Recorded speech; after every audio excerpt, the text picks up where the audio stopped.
रही है आप लोग? How your studies are going on?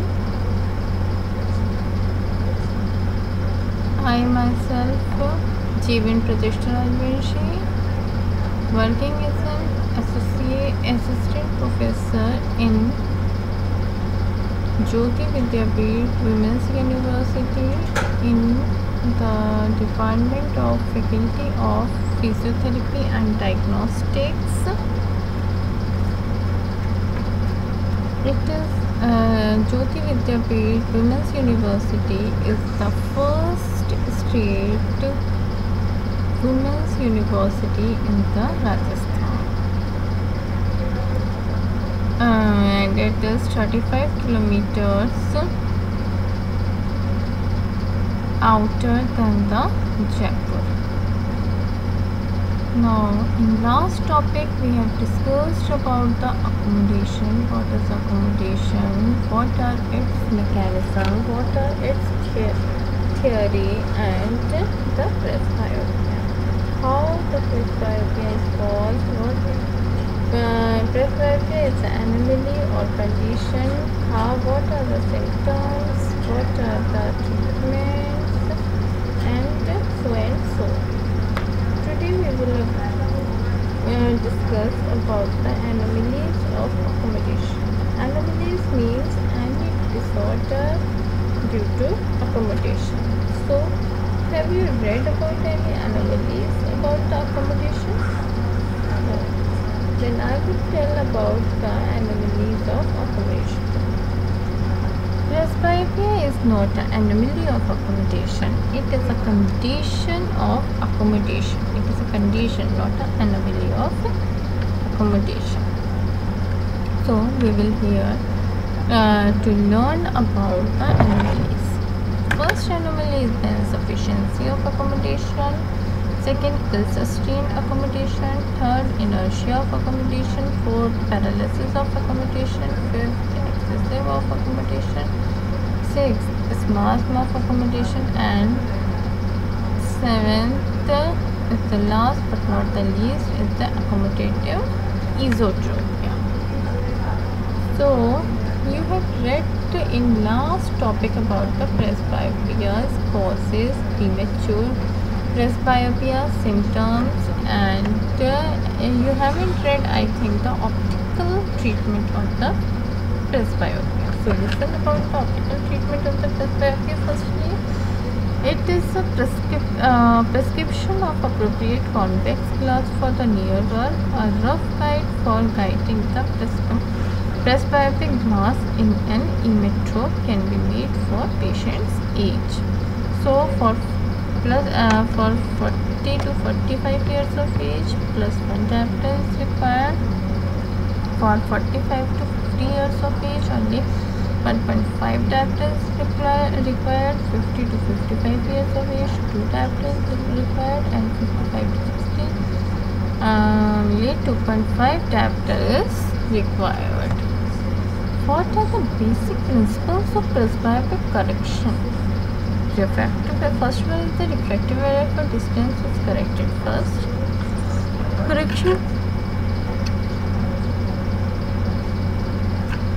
Correction needed in each eye should be tested separately and added to it. Distant correction means monocular vision you have to do.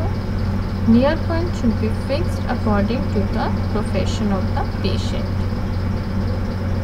Weakest convex lens with which one can see clearly at near point should be prescribed over.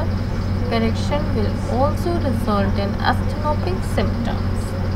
Presbyopic spectacles may be unifocal, bifocal, and or varifocal or multifocal. Okay. What are the surgical treatment for presbyopia? That is the corneal procedure, that is monovision LASIK, laser thermal keratoplasty, laser based corneal procedure, presbyopic, bifocal LASIK, presbyopic multifocal elastic and laser thermal radioplasty.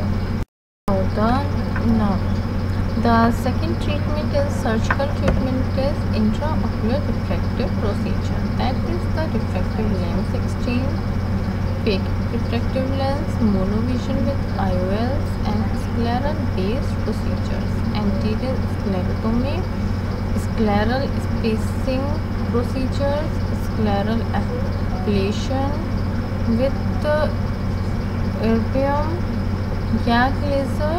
Okay, YAG laser is also used.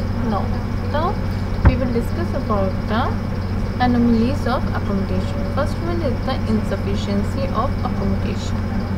Insufficiency means the patient is unable to accommodate how much he should accommodate for seeing an object.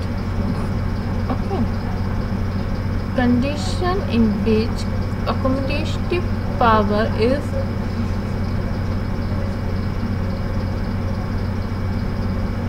constantly less than lower limit of normal range according to patient's age. Etiology: premature sclerosis of lens, weakness of ciliary muscles due to systemic process, weakness of ciliary muscle due to local causes. Okay. Now, what are the clinical features? Clinical features mean what you should see in the patient of insufficiency accommodation. That is, near work is blurred, become difficult or impossible, disturbances of convergence, it is stable condition, and features of eye strain and asthenosphia, headache, fatigue, and irritability of the eye while attempting near work. Now, but is not stable in association with ciliary muscle weakening. This is non-associated. These all clinical features are not associated with the ciliary muscle weakening. Okay. Then we will come to know about the treatment of accommodation, insufficiency accommodation. Then what? Identification of the treatment of any systemic cause and any refractive error should be corrected, and if vision for near work is seriously blurred. If the vision for near work is seriously blurred, then obviously the patient will use the specs.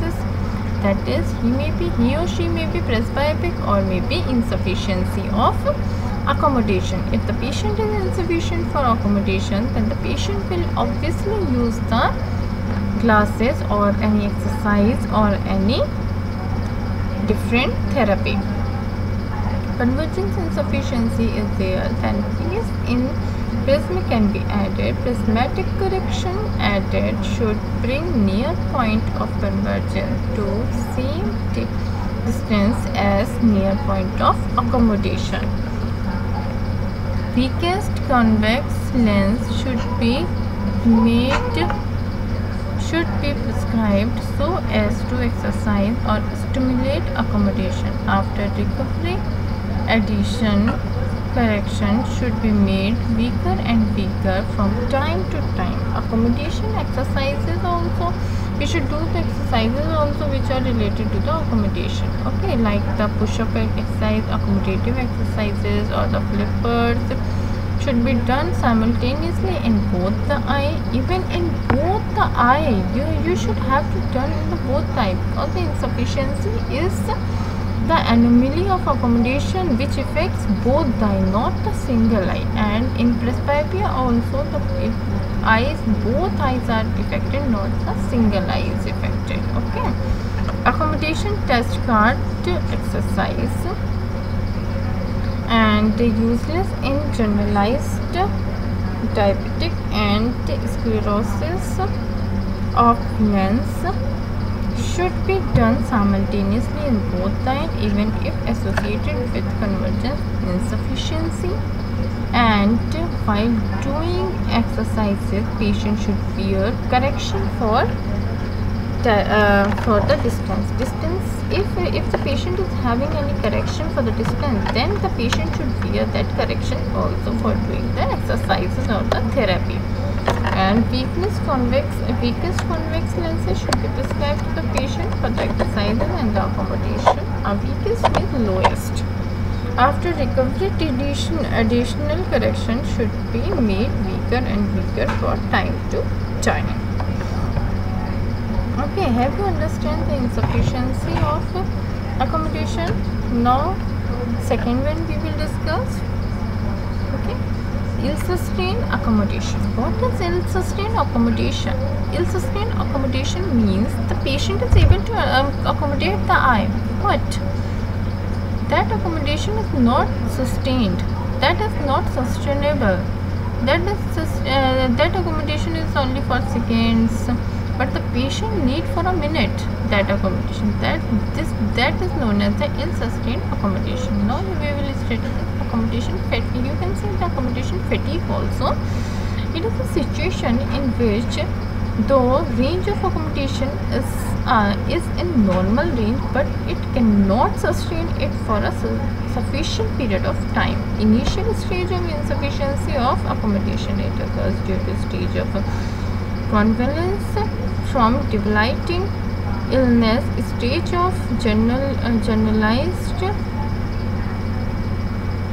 tiredness when the patient is relaxed in the bed. Okay, what are the clinical features for ill-sustained accommodation? You can use your mind and you can write the symptoms. Most of the symptoms are same as the insufficiency accommodation. That is the blurring of near vision after the prolonged near work, headache, asthenopic symptoms, eye ache, fatigueness, sleepiness, loss of comprehension with continued reading, dull pulling sensation around the eye. Then what treatment will you give to the patient which is ill-sustained of accommodation? The treatment which we can give to the ill-sustained accommodation is the debilitating the illness. General tonic measures should be taken. The condition of illumination and posture while doing near work should be improved. If the patient is doing his or her near work with too much closeness, then we should improve his or her near work distance, posture, and general tonic measures should be taken out. And we can give the exercises also to sustain his or her accommodation for a period of time. Okay, now today we have discussed about the two accommodation and the third one also, inertia of accommodation. Okay? It is a condition in which the patient faces difficulty in altering the range of accommodation. Range of accommodation means if the patient is seeing for the near and he want to see the distant object, then he or she feels difficulty in changing the accommodation, altering the range of accommodation. If he is seeing to distance, then if he want to see the near, then he or she will feel some difficulty in inertia of accommodation.